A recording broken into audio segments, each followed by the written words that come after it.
Today on the Hangout, the Chris Paul-less Clippers clip James Harden and the Rockets in Game 1 of their Western Conference Series.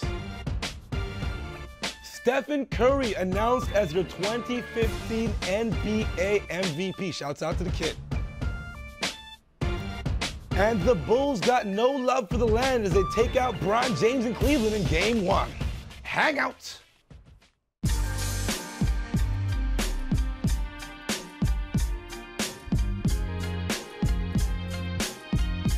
Basketball fans, this is the Hangout, and yes, we are back in our stomping grounds. We're back on the couch at 307 Lakeshore. I'm Akil Augustine. We're talking basketball for the next half hour. Welcome. I apologize for my voice. I was just in Vegas for the Pac-May fight, or not fight, as I like to call it. And I'm sorry, but we're going to move on. We got Dan Gladman in the house, the future host of the Hangout. Dan, thank you for coming out. You won the bet, Steph Curry MVP. Yeah, well, we called it in January. I saw it was happening, and I was fortunate enough to make a good bet with you. I don't know if it's a good bet or not, but we made bets. One of my favorite contributors to the Sportsnet family, Donovan Bennett, the well-dressed Donovan Bennett. Thank you for coming out, DB. Well, my look is inspired by your look. Nike's I'm in mourning. Feet, jogger pants, right? Two-tone shirt, G-Shock watch. So I'm just trying to channel my inner Akil. That is so true. Yeah.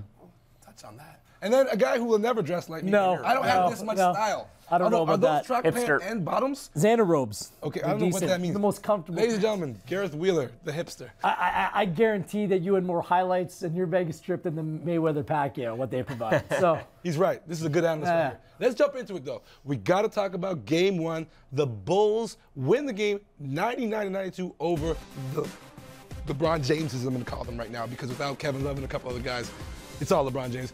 But first off, let's call it.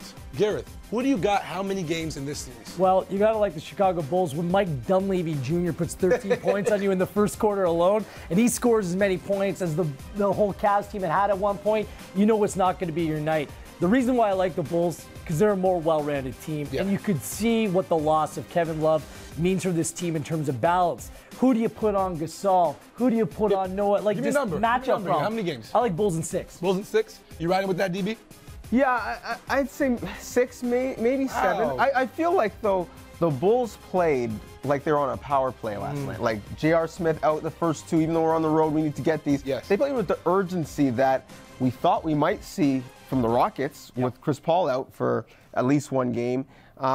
So yeah, I think that they're really, hungry. They've fallen to LeBron a couple times in the last couple of years, and they're saying this is not going to be the year. So you're saying 6 games, Dan Gladman? Yeah. Do you see going to 7, or do you see the King doing his job here? I mean, the King can only do so much. He's against a team that has a ton of talent. I mean, and championship pedigree talent with Pau Gasol there kind of leading the way, and Derrick Rose played a beautiful game, and I don't think that stinger is going to have too much impact. We knew this was happening with the Cavs after Game 4 Boston.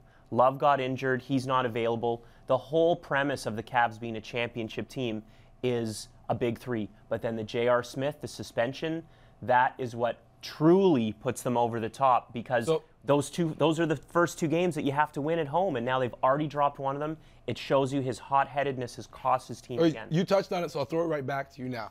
With Kevin Love out, who's the guy on this Cavs team that needs to step up in the absence? It's a guy like Kendrick Perkins. I don't know why we even said his name. I just like to say his name. Mike Miller was inserted into the starting lineup. You've got a couple guys out there, some shooters on the wing. Who's the guy that needs to step up? They don't have the shooting now. Shumpert had a nice game, but he's not going to – you can't count on him to – You can leave him open.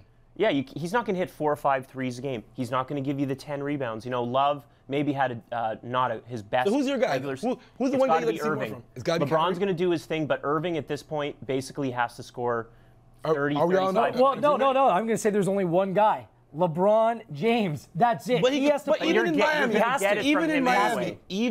Miami, I know. It took guys like Ray Allen. It took Mario Chalmers to make key shots.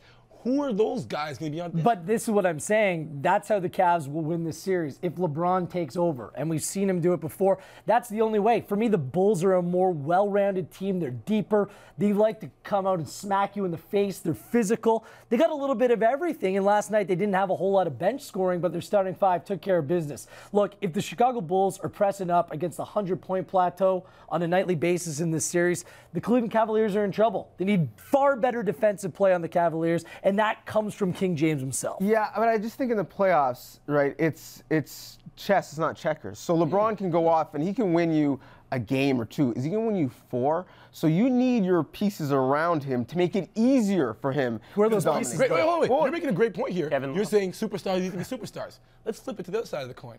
Derrick Rose, he's balling right now. Is that sustainable? I mean, if he has extended rest, if they're not playing every other day, but if he has some games in there where there's 2 games in between games, yeah, for sure he can. I mean, the other thing too is LeBron's expending a lot of energy having to guard him. And I warned people too. I said there's gonna be a point where I believe this young man's going to come back to his old form. So Dan, I was right, at least in this case. You've been wrong once or twice But before. it's not just about Derrick Rose. Like, that's the cherry on top, if you would. Like, Jimmy Butler's rolling. Like, he's such a tough mark for anyone on that team. I look at Gasol down low, 21 and 10 in game 1. If there's going to be a guy who's going to step up from a defensive perspective, it's got to be Tristan Thompson. It's got to be the local boy. Like, for me, Mike Miller in the starting 5, if you want to extend the floor and use him from an offensive perspective, I get it. But defensively, they were just getting killed on the What's inside. Tristan Thompson going to do? Limit Pau Gasol? This is the thing. I don't think it's possible. That's why I was just suggesting a name. All right, let's round this segment up. We'll go around the horn. Do we expect anything less than a bounce-back game from LeBron James, who was 1 rebound shy of a triple-double in game 1? Well, he's going to have a great game. He's going to have good games in this entire series. So will he bounce back? The Cavs, they've got a home game. Are they taking this one? Yeah, I think they'll take game 2, but then I think they're going to go into Chicago and probably go down 3-1. I don't know, man. Just the way that this Chicago Bulls team is built, I just don't see the Cavaliers having a complete team that can match up against them. I think the Cavs can be in some serious trouble in this series. I don't know where they're going to pick up the victories, Akil. Yeah, I mean, I think LeBron could bounce back. I think Kyrie could have another solid game. And even if they both go for 30, that's 60. Yeah. They're giving up 110 easy. Do the math. Where are the other points coming from? Okay, don't ask me to do math. That's just me. Ask me. They know not to ask me to do math. Listen, they did the math. bets either. LeBron James was 3rd in MVP voting. Guess who was 1st? Chef Curry with the pot, ladies and gentlemen. Your 2015 NBA MVP is Stephen Curry. The boy did his thing from beyond the arc. He led his team to a franchise record in wins. And we'll be back to break it all down on the other side of the break. Hangout.